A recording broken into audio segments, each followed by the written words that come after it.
안녕하세요. 저는 40대 중반에 작은 세무사무소를 운영하고 있는 사람입니다. 저는 원래 신을 믿지 않았는데 신의 존재를 믿을 만큼 운명적인 사람을 만나게 되어 글을 적게 되었어요. 저는 마음껏 배불리 먹어본 기억이 없을 만큼 가난한 어린 시절을 보냈어요.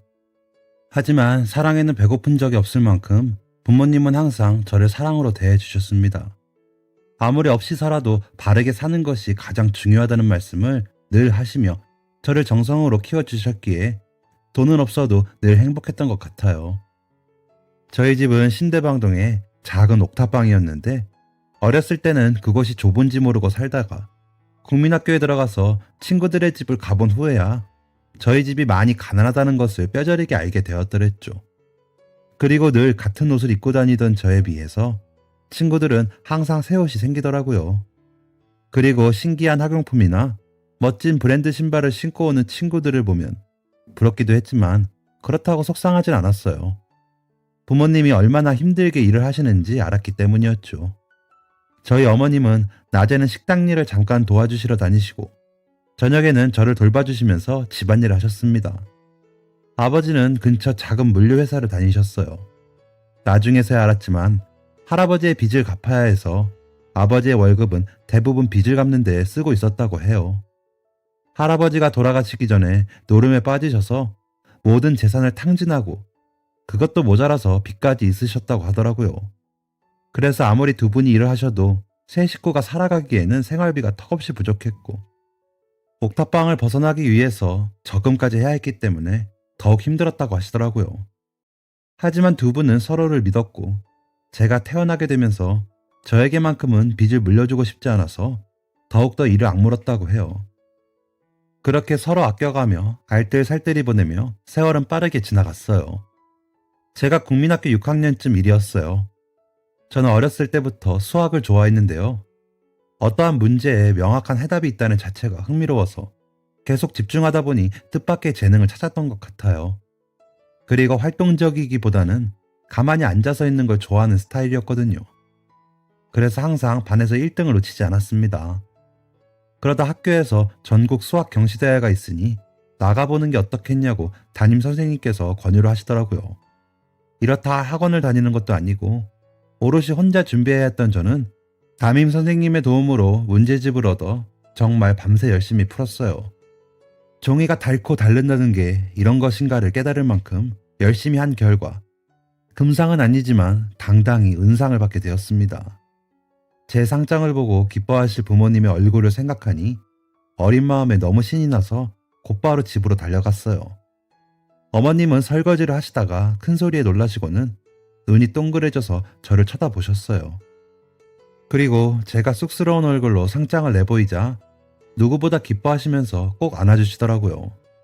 성적이 중요한 건 아니지만 혼자 힘으로 해낸 제가 너무 대견하다며 앞으로도 제가 하고 싶은 일을 열심히 하다 보면 이렇게 좋은 결과가 항상 따라올 거라고 말씀해 주셨습니다. 그리고 퇴근하고 집에 오신 아버지에게도 말씀드렸더니 제 머리를 쓰다듬으시며 수고했다고 해주셨어요. 그리고는 다시 옷가지를 챙기시며 이런 날은 그냥 넘어갈 수 없다고 나가시더라고요. 그리고 잠시 후에 돌아오신 아버지의 손에는 삼겹살이 들려 있었습니다. 제 생일에나 먹던 고기를 보니 너무 기분이 좋았고 제가 원하던 것을 해냈을 때의 성취감은 이런 것이구나를 깨달았던 것 같아요. 그리고는 옥탑방만의 특권이었던 평상에서 가스버너에 불을 올리고 삼겹살을 구워 먹기 시작했습니다.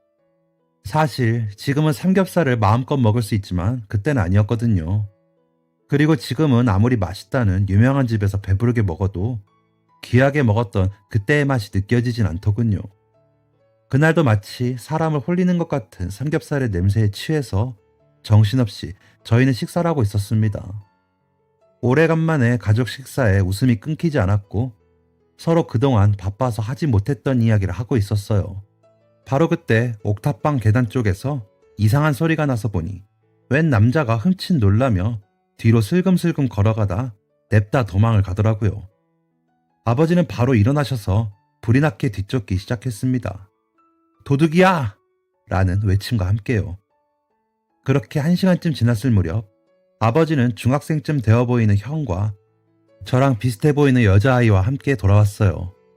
영문도 모른 채 쳐다보는 저와 어머니에게 고기를 더 사왔으니 밥이나 마저 먹자고 하셨습니다.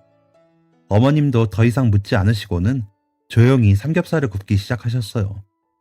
저는 아직 어렸다 보니 무슨 상황인지 이해가 가지 않았지만 배가 고프기도 했고 눈앞에 삼겹살이 더욱 크게 와닿았기 때문에 밥을 다시 먹는 데 집중했어요. 그저 저를 축하하기 위해서 만들어진 자리에 이상한 일이 생겨서 속상한 마음뿐이었던 것 같아요. 그렇게 조용한 식사 시간이 시작되고 형과 여자아이는 처음에는 눈치를 보더니 이내 곧 허겁지겁 밥을 먹기 시작했습니다. 여자아이는 저와 또래로 보여서 말을 걸었더니 저랑 나이가 같더라고요. 그래서 속상했던 마음도 잊어버리고 금세 친해져서 이런저런 이야기를 하기도 하면서 즐겁게 밥을 먹었습니다. 셋이서 단촐하게 먹던 평상은 어느새 북적북적 5명이서 마치 한 가족 같은 식사를 하게 되었고 중학생 형은 말없이 밥그릇을 비워내기만 했습니다. 그렇게 고기가 다 없어질 때쯤 아버지가 어머니를 따로 불러내어 이야기를 하시더라고요. 그러더니 어머니는 이내 집에 있던 빵과 과자 그리고 라면 등을 봉투에 담아서 가지고 오셨어요. 혹시 이름이 뭐라고 했지? 김영민입니다. 죄송합니다. 아니야. 정말 괜찮아. 그러니까 이거 들고 가서 동생이랑 꼭 나눠 먹어. 응? 아닙니다. 죄송합니다. 저희 이만 가볼게요. 신세를 지게 되어서 너무 죄송합니다. 그리고 정말 감사합니다. 한사코 손살에 치며 도망가듯 빠져나가려던 영민이 형의 손을 꼭 붙잡고 어머니는 봉투를 쥐어주셨습니다. 그리고 형은 도망치듯 여자아이와 손을 붙잡고 떠나갔어요. 왠지 그들의 뒷모습에서도 눈물이 느껴지는 듯 하였는데 그건 저만의 착각이 아니었나 봅니다. 남매가 저희 집을 떠나고 평상을 치우면서 어머니는 아버지에게 여쭤보셨어요. 대체 무슨 일이에요? 궁금해 죽겠으니 말 좀 해보시구려. 그게 말이지. 처음에는 웬 도둑놈인가 싶어서 막 쫓아갔다 이거야. 근데 집 밖으로 뛰쳐나가서 목덜미를 탁 잡고 보니 누가 봐도 어린 학생 아니겠어? 그래서 일단 진정하고 물어봤지. 왜 공부를 해야 할 놈이 남의 집에 들어와서 도둑질을 하느냐고. 그랬더니 그 녀석이 막 울기 시작하는 거야. 죄송하다면서. 그래서요? 일단 진정하고 이야기를 해보라고 했는데 글쎄 부모님은 다 돌아가시고 아까 데리고 온 어린 동생이랑 둘뿐이라고 하더라고. 그런데 며칠 동안 밥을 제대로 못 먹어서 배가 너무 고팠대. 근데 지나가다가 고기 냄새가 나니까 자기도 모르게 홀린 듯이 오게 됐다는구만. 그리고 우리는 고기에 정신이 팔려있고 집문이 열려있으니까 혹시 뭐라도 먹을 게 있나 싶어서 그랬다고. 그러면 정말 안 되는 건데 너무 죄송하다고 연신 사과를 하더라고. 거참. 그래도 그러면 안 되는 건데 사정이 참 딱하네. 부모님은 어쩌다 그렇게 됐대요? 부모가 나이가 좀 어렸나 봐. 어렸을 때 사고 쳐서 영민이를 임신해버려서 양가 반대를 무릅쓰고 결혼을 했다는구만. 그러니까 인정해줄 턱이 있나. 양가에서 모두 인연을 끊어버리고 그 부모는 고향이 대구인데 여기 서울로 와서 애를 키우기 시작한 거지.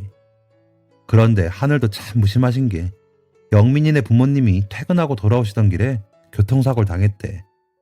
그렇게 한순간에 고아가 돼버린 거지. 뺑소니라서 아직도 범인은 못 잡았고 너무 늦은 시간이라 목격자도 없고 그냥 그렇게 아까운 목숨만 버린 거야. 그렇게 한순간에 고아가 되어 버렸다는 거야.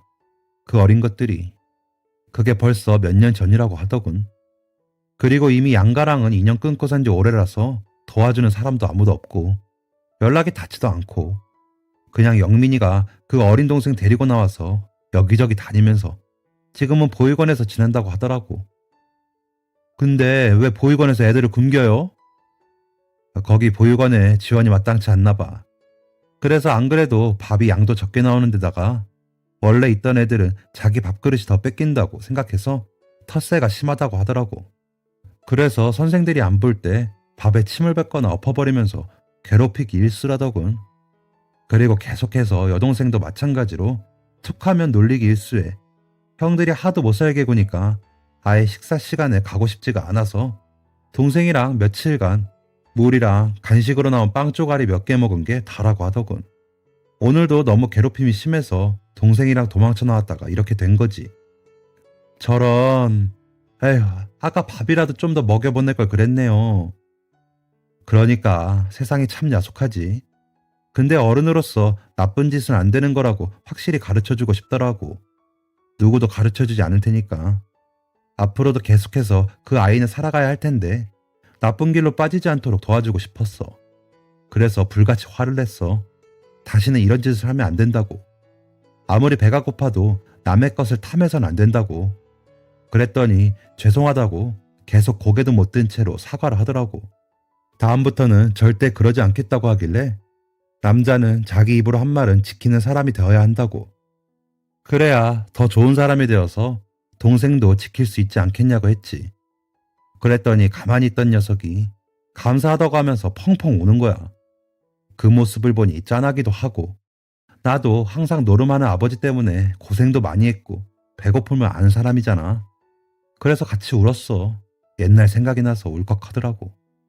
아직 자그마한 녀석이 얼마나 배고팠으면 그랬을까 싶기도 하고 세상이 참 녹록하지가 않아서 아이들이 부모가 없으면 안전하게 있을 곳이 이렇게 없구나 싶어서 눈물이 나더라고. 그렇게 우는 녀석을 달래다가 동생은 어디 있냐고 물었더니 근처 문방구에 잠깐 맡겨놓았다길래 함께 밥이나 먹자고 데리고 오느라 조금 늦었네. 그리고 종종 배고프면 우리도 없는 살림이지만 숟가락 2개 더 얹히는 건 어렵지 않으니 언제든지 오라고 했어. 올지는 모르겠지만. 어휴, 그런 일이 있었던지 미리 알았으면 자주 놀러 오라고 말하는 건데 아까 여자아이는 보니까 우리 동재랑 비슷해 보이던데 마음이 쓰이네요. 부모님 이야기를 듣고 나니 저는 이대로도 정말 행복한 사람이라고 생각을 했던 것 같아요. 그리고 아버지가 정말 진심으로 존경스러웠습니다. 어린 마음에도 아버지의 행동이 정의로운 것이라는 걸 알았던 것 같아요. 그 일이 있고 나서 영민이 형과 그 여자아이는 다신 볼 수 없었어요. 하지만 아버지는 종종 이야기를 하시고 찾아보는 건 신뢰가 될 것 같다면서 그저 어디선가 잘 살고 있기만을 바란다고 하셨어요. 저는 별탈 없이 학창시절을 보내게 되었습니다. 그리고 제가 고등학교에 들어갔을 때쯤에는 다행히 집의 빚도 대부분 갚아나가고 저희는 의리의리하진 않지만 아늑한 투룸의 빌라로 이사를 가게 되었어요. 저는 살면서 처음 생긴 저만의 공간을 감격하면서 앞으로 더욱 성공해서 부모님께 효도를 해야겠다는 생각을 했던 것 같아요. 다행히 성적도 계속 잘 나오고 있었고 이대로만 한다면 무난히 서울에 있는 좋은 과를 갈 수 있을 것 같다고 선생님께서도 늘 말씀해 주셨고요. 처음에는 의대를 꿈꾸기도 했지만 집안의 형편도 그렇고 저도 사람의 목숨을 다루는 일까지는 해낼 자신이 없어서 처음부터 흥미로웠던 회계와 세무를 전공하기로 마음먹었는데요. 고등학교 내내 부모님께서도 열심히 응원해 주시고 밤낮으로 공부한 보람이 있는지 원하는 대학에 합격할 수 있었습니다. 그렇게 한동안은 정말 행복한 날들만 있었어요. 아버지는 다니던 물류회사를 그만두시고 나오셔서 따로 유통업을 시작하셨어요. 아버지는 회사를 다니면서도 사장님에게도 인정을 받고 주변 사장님들이나 직원분들에게도 워낙 평판이 좋았던지라 다행히 그때 쌓인 소중한 인연들이 많은 도움을 주셨습니다. 여기저기 거래처도 알려주시고 주변에 소개도 많이 해주셔서 엄청난 대박은 아니지만 저희 집은 더 이상 먹고 살 걱정은 하지 않아도 되었죠. 저도 집안이 안정되고 나니 조금 더 마음 편하게 공부에 집중할 수 있었어요. 아버지가 뒷바라지 해줄 테니 원하는 공부를 해보라고 하시더라고요. 그래서 세무사 시험을 준비하였습니다. 2년 정도 정말 죽은 듯이 집과 독서실만 오가면서 준비를 하였습니다. 처음에는 그냥 취직을 할까 생각도 했었지만 저는 어린 시절 가난하게 자라온 기억이 있어서인지 일반 회사원이 되기보다는 전문직이 되고 싶다는 열망이 있었던 것 같아요. 그래서 흔히 말하는 사자 직업을 갖고 싶었고 그 중에서 저랑 가장 적성에 맞아 보이는 세무사의 길을 선택하게 되었는데요. 공부를 하면서 포기하고 싶은 순간들도 있었지만 그럴 때마다 저만 믿고 응원해 주시는 부모님을 생각하며 힘을 냈던 것 같아요. 그렇게 2년이 지나고 1차와 2차를 한 해에 합격하는 기쁨을 거머쥘 수 있었는데요. 제가 감히 동차 합격을 하다니 정말 꿈만 같더라고요. 부모님께서도 너무 기뻐하시고 아버지는 회사에서도 기분 좋게 회식까지 하시면서 제 자랑을 동네방네 하시더군요. 그때부터는 정말 무리 없이 인생이 탄탄대로였던 것 같아요. 세무사가 귀했던 시절이었기 때문에 어딜 가나 대접을 받기도 했고, 처음에는 조금 큰 세무사무소에서 일을 배우다가 40대에 들어서면서 저도 저만의 사무실을 차리게 되었습니다. 그 사이에는 여러 일이 있었지만 좋은 일이라면 사랑하는 사람을 만나서 결혼도 했고 떡두꺼비 같은 아들 둘을 낳아 저도 어엿한 가장이 되었습니다. 그리고 가장 슬픈 일이라면 항상 저에게 버팀목이 되어주시고 세상에서 가장 존경하던 아버지는 갑작스레 찾아온 암으로 세상을 떠나셨어요. 당시에는 너무 힘들었지만 아버님은 떠나시는 순간 직전까지도 홀로 남겨질 어머니 걱정을 하시고 저에게 좋은 말만 해주시며 남겨질 사람들에 대한 걱정을 하시더라고요. 그리고는 담담히 받아들이셨습니다. 아버지의 빈자리가 처음에는 너무 크게 느껴졌지만 세월이 지날수록 조금씩 적응을 해가더군요. 그렇게 정신없이 바쁜 생활 속에서 아버지를 잊고 살던 때 다시 강렬하게 기억을 떠올리게 만드는 일이 생겼습니다. 무더운 여름날이었어요. 저는 세무사무소를 하다 보니 제 고객님들은 대부분 사업을 하시는 사장님들이시거든요. 그날도 새로운 고객님의 상담 요청이 있어 기다리고 있는데 인상이 좋아 보이시는 남성분께서 들어오셨습니다. 그리고는 명함을 주시는데 이름이 너무 익숙했습니다. 낯익은 이름에 갸우뚱하긴 했지만 어디서 본 것인지 제대로 기억이 나지 않기도 했고 흔한 이름이기도 하여서 그저 명함을 교환하기만 했지요. 그리고 서글서글한 인상의 김 사장님은 저와 상담을 하시고 함께 일하기로 계약을 하시더니 날도 덥고 퇴근할 때가 다 되었으니 맥주나 한잔 하지 않겠냐고 물으시더군요. 저도 새로운 고객님이기도 했고 때마침 약속이 없어 근처 호프집으로 향했습니다. 그리고 낯이 익은 이름의 정체가 궁금하기도 했고요. 호프집에 도착해서는 시원한 맥주도 마시고 분위기가 무르익어 소주도 몇 잔 마시다 보니 서로의 속 깊은 이야기도 절로 하게 되더라고요. 김 사장님, 근데 어떻게 직접 나오셔서 놀랐습니다. 보통 사장님들보다는 담당 실무자가 와서 이야기를 나누고 가시거든요. 제가 좀 어렵게 성공한 사람이라 아직도 중요한 일은 직접 눈으로 보고 하지 않으면 성에 안 차서요. 집사람도 매번 이런 것 좀 고치라고 하는데 아직도 잘 안 되네요. 직원들을 못 믿는다기보단 그냥 제가 아직까지는 일하는 습성이 몸에 배었나 봅니다. 정말요? 전혀 그렇게 안 보이세요. 어렵게 잘하셨을 거라고는 상상도 못 하겠네요. 그쵸. 지금 저를 만나는 사람들은 다 그렇게 말씀하시더라고요. 저 진짜 힘들게 성공했습니다. 부모님도 일찍 사고로 돌아가시고 여동생이랑 딱 둘이 남겨졌었거든요. 친척도 아무도 없고 보육원만 전전하면서 겨우 살았어요. 와, 정말 고생이 많으셨겠습니다. 저도 어릴 때 정말 고생 많이 했습니다.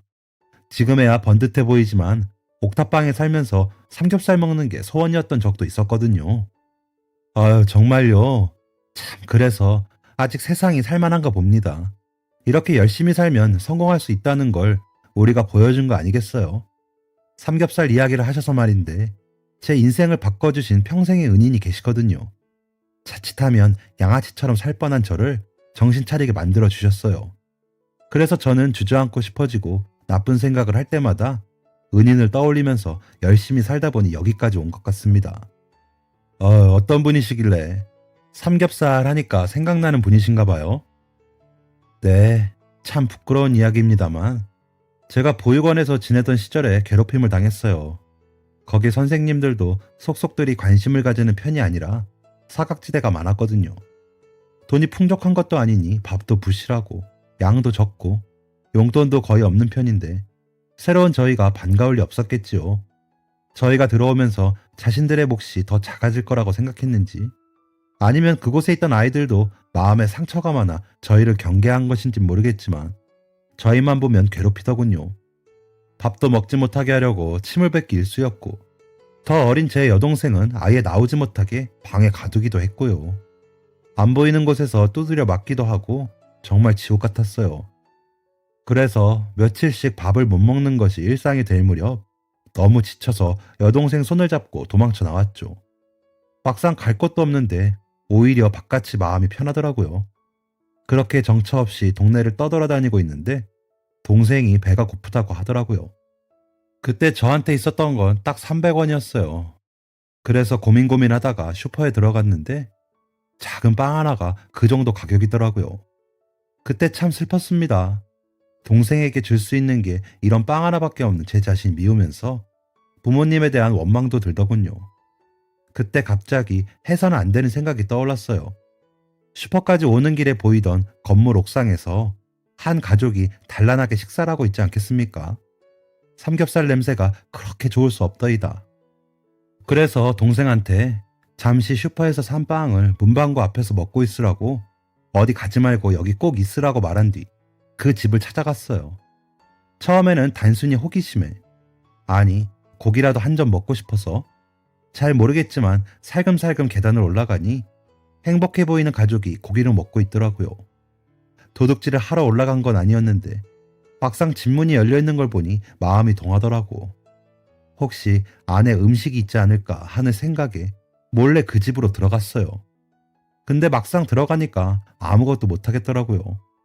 그래서 후다닥 빠져나왔는데 집주인한테 딱 걸린 거지. 도둑이야 하는 소리를 들으니 정신이 번쩍 들면서도 도망쳐야겠다 싶었어요. 그래서 냅다 뛰었는데 중학생이었던 내가 아저씨를 이길 수가 있나. 얼마 안가 바로 잡혀서 경찰서에 가는 건 아닌가 싶어서 벌벌 떨고 있었죠. 여기까지 이야기를 들었을 때 저는 이미 알 수 있었어요. 그리고 믿기지 않았습니다. 하지만 명함에서 선명하게 본 김영민이라는 이름과 제 기억 속에 어렴풋이 남아있던 김영민이라는 이름의 존재가 같은 사람이라는 게 명확해지더라고요. 저는 그 이야기의 결말을 알고 있었지만 묵묵히 이야기를 들었습니다. 근데 그 아저씨가 나를 잡고서는 경찰서를 가는 게 아니라 왜 이랬는지 물어보는 거예요. 그래서 나도 모르게 내 이야기를 하게 되었어요. 어른이 나한테 이유를 물어본 건 처음이었거든요. 그래서 부모님이 일찍 돌아가셔서 어린 동생이랑 보육원에서 지내는 것부터 괴롭힘으로 배가 고파서 충동적으로 고기 냄새를 맡고 올라가게 되었다는 것까지 정말 모든 걸 쏟아내듯이 얘기한 것 같아요. 내 이야기를 잠자코 들으시더니 갑자기 화를 내시더라고. 그렇다고 이렇게 나쁜 짓을 해도 되겠냐고. 아무리 힘들어도 남의 물건은 탐하는 게 아니라며 다시는 그러지 말라고 호통을 치시더니 갑자기 나를 안아주셨어요. 힘들겠지만 이겨내야 한다고.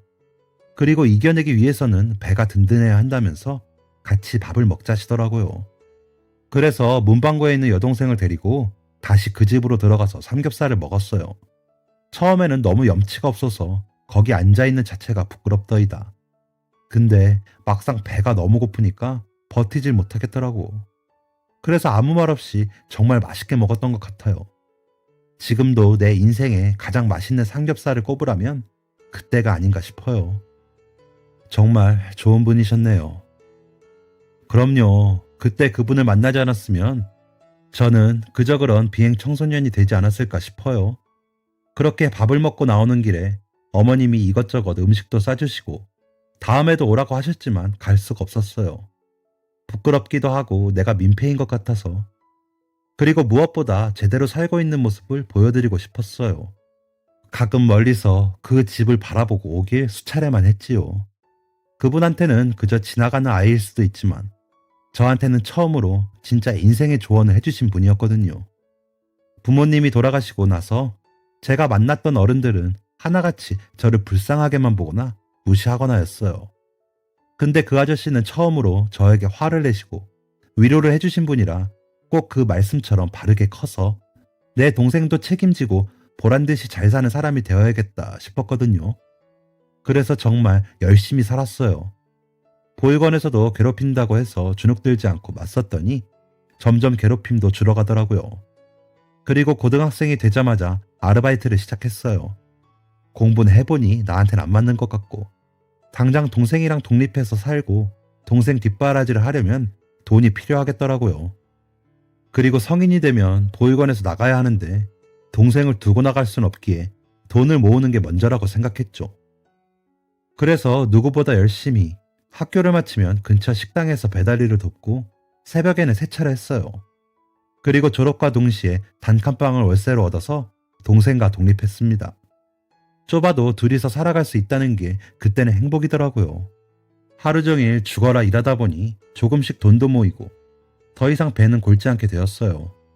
동생은 다행히 저보다는 머리가 좋아서 성적도 괜찮은 편이었고 고생하는 저에게 늘 고마워하면서 둘이 정말 세상에 하나밖에 없는 내 편이라고 생각하며 의지하고 살았습니다. 그렇게 동생은 대학까지 무사히 입학을 하였고 첫 등록금을 내던 날 저보고 이제는 그만 공장에서 나와 하고 싶은 것을 하라고 하더라고요. 이제 자신이 과외를 하거나 아르바이트를 해서 생활비도 충당하고 공부도 열심히 해서 장학금을 받을 테니 몸 상하는 일은 그만했으면 좋겠다고요. 어리기만 하던 동생이 언제 이렇게 컸나 싶어 기특하기도 하고 저도 사실 공장에 다니면서 몸이 말이 아니었던지라 일을 그만두고 여러 가지 생각을 했어요. 그러다 여동생이 저보고 음식점을 해보는 게 어떻겠냐 하더라고요. 그래서 시작하시게 된 걸까요? 지금 하시는 사업이요. 네, 아무래도 어머니가 없다 보니 항상 집에서 요리는 제 담당이었거든요. 동생은 공부하느라 바쁘기도 하고 요리에 워낙 소질이 없어서 제가 항상 도맡아 했어요.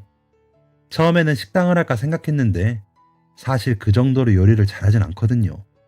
그러다 문득 저희처럼 부모님이 안 계시거나 요리를 못하는 사람들 혹은 혼자 사는 사람들도 간편하게 먹을 수 있도록 요리별로 재료를 모아서 팔면 어떨까 하는 생각을 했어요. 그게 제가 지금 하는 밀키트 사업의 첫 시작이었습니다. 어렵게 생각하니까 안 풀리던 것들이 쉽게 접근하기 시작하니까 술술 풀리더군요. 아무래도 경험에서 우러나오니까 처음에 혼자서 요리를 시작할 때를 떠올리면서 쉬운 레시피들로만 구성했어요. 처음에는 아무도 믿어주지 않았는데 조금씩 입소문을 타고 어느새 이렇게 어엿한 기업을 거느리게 되었네요. 성공하고 나니까 바로 그 아저씨가 생각나더라고요. 아직 잘 계시는지 가서 삼겹살 한번 꼭 사드려야겠다 생각했는데 제가 한 발 늦었지 뭐예요. 정말 치열하게 살다가 정신을 차리니 벌써 세월이 이렇게 지나 있었습니다. 수소문하며 알아보았지만 너무 좋은 분이셔서 그런지 하늘이 일찍 데려가셨더라고요. 그래서 그분 산소에 소주 한 병과 고기를 사가서 두고 왔지 뭡니까. 그리고 지금도 종종 위로가 받고 싶을 때거나 어버이날에는 꼭 찾아뵙곤 합니다. 제가 제 이야기를 너무 길게 했나 보네요. 갑자기 옛날 생각이 나서 그만. 괜찮습니다, 사장님. 이렇게 만나 뵙게 될 줄은 몰랐네요. 정말 인연은 인연인가 봅니다. 그게 무슨... 사장님이 그날 옥상에서 삼겹살을 먹던 그 평상에 작은 남자아이가 있었지요. 그게 바로 접니다. 네? 사장님이 처음 명함을 주셨을 때부터 낯이 익은 이름이라고 생각했어요. 아버님께서 종종 이야기를 하셨거든요. 영민이는 뭐하고 사려나, 영민이는 잘 살고 있으려나 하시고요. 근데 저도 너무 어릴 때 일인지라 이름을 보자마자 바로 연결이 되지 않더라고요. 근데 사장님이 하시는 이야기를 들으니 확실히 알 수 있었습니다. 그때 아무 말 없이 삼겹살을 우겨넣던 중학생 형이 바로 사장님이시라는 사실을요. 진짜예요? 진짜 그분 아드님이신 겁니까? 네, 맞습니다. 저희 아버지께서는 몇 년 전에 병으로 돌아가셨지요. 한상훈, 저희 아버지 조남이십니다. 안 그래도 제가 가끔 산소에 가면 누군가가 꽃을 두고 간 흔적이 있어서 도대체 누구일까 싶었는데 사장님이셨군요. 제 말에 사장님은 너무 놀라 할 말을 잃어버리신 표정으로 저를 쳐다보셨습니다. 그리고는 이내 제 손을 잡더니 눈물을 흘리시더라고요. 너무 고맙다고. 덕분에 이렇게 살아갈 수 있었다며 마치 제 아버지에게 못다한 이야기를 저한테라도 하시려는 듯 계속해서 감사 인사만 연신하셨습니다. 저는 당황스럽기도 했지만 사장님의 눈물에서 그동안 말하지 못한 긴 세월의 고생과 아픔이 담겨져 있음이 느껴져서 가만히 듣기만 하였습니다. 마치 헤어져 있던 가족을 만난 듯 형제애가 느껴지더라고요. 저도 어린 날의 기억이긴 하지만 워낙 강렬했던 사건이기에 잊어버리지 않았었는데 김 사장님에게는 얼마나 큰 추억이셨을까요? 사장님은 조금 시간이 지나자 진정하시고는 저에게 일찍 알아보지 못해서 미안하다고 하시더군요.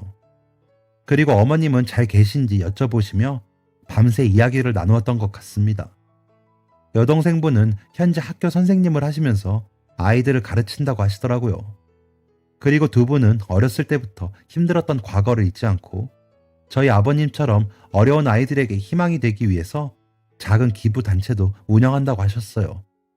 매달 봉사를 다니기도 하고 보육원에 후원금도 보내고 꿈을 이루고 싶지만 돈이 없어서 고민하는 아이들을 위해서 장학금도 지원을 해주신다고요. 그리고 이렇게 살 수 있게 만든 것이 전부 저희 아버지 덕분이라며 이렇게 다시 만난 건 하늘이 정해진 운명이라고 연거푸 말하셨습니다. 그날 그렇게 밤새 서로의 인생을 이야기하고 저희는 둘도 없는 형제가 되었어요. 안 그래도 형제가 없던 저에게는 마치 30년 만에 만난 친형 같았고 사장님은 저를 친형제보다도 더 아껴주시면서 돈독한 사이가 되었습니다. 몰래 저희 아버지 산소에 놓아두시고 가던 꽃을 지금은 함께 가서 아버지에게 인사를 드리고 있네요. 그리고 어머니에게도 이 이야기를 들려주었더니 놀라움을 금치 못하시며 집으로 한번 꼭 데려와서 밥이라도 먹자고 하시더라고요. 김 사장님은 이 말을 들으시곤 바로 삼겹살을 사들고 저희 집으로 오셨어요. 여동생분과 함께 오셔서 어머니께 인사를 드리며 또 한번 펑펑 우셨습니다. 그날 저희 집에서는 다시 한번 삼겹살 냄새가 진동을 했습니다. 비록 그때의 옥탑방 평상이 아닌 좋은 아파트에서 제대로 먹는 한상이었고 아버지 없이 네 사람만 함께 했지만 마음만큼은 그때로 돌아간 듯 하더라고요. 30년 만에 함께 먹는 삼겹살은 그때보다 맛있었던 것 같아요. 지금도 자주 왕래를 하며 어버이날마다 사장님은 저희 아버지 산소에도 저와 함께 들렸다가 저희 집에 와서 어머니가 해주시는 저녁을 먹고 용돈을 드리고는 가십니다. 어머니는 큰아들이 생긴 것 같다며 좋아하시고 저희 애들은 장난감을 잘 사주는 삼촌이 생겼다며 너무 좋아하네요. 너무 신기한 인연인 만큼 이런 것이 바로 하늘이 이어준 운명이 아닐까 싶은데요. 아버지도 하늘에서 이 모습을 보시고 반드시 웃고 계시리라 믿습니다. 아버지의 정직한 모습과 존경스러운 점들 때문에 저도 이렇게 성공할 수 있었고 또 한 사람의 인생을 역전시킬 수 있었다고 생각해요.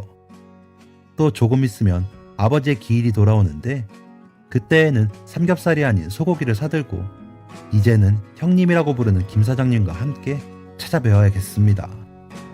제 사연은 여기까지입니다. 누군가에게 베푼 작은 마음이 한 사람의 인생을 송두리째 바꿀 수 있다는 거 청취자 여러분도 꼭 생각하시고 주변의 사람들을 한 번 더 돌아보시면 좋겠습니다. 항상 건강하십시오. 지금까지 사연 들어주셔서 감사합니다. 사연이 재밌으셨다면 구독과 좋아요를 눌러주세요. 감사합니다. 안녕히 계세요.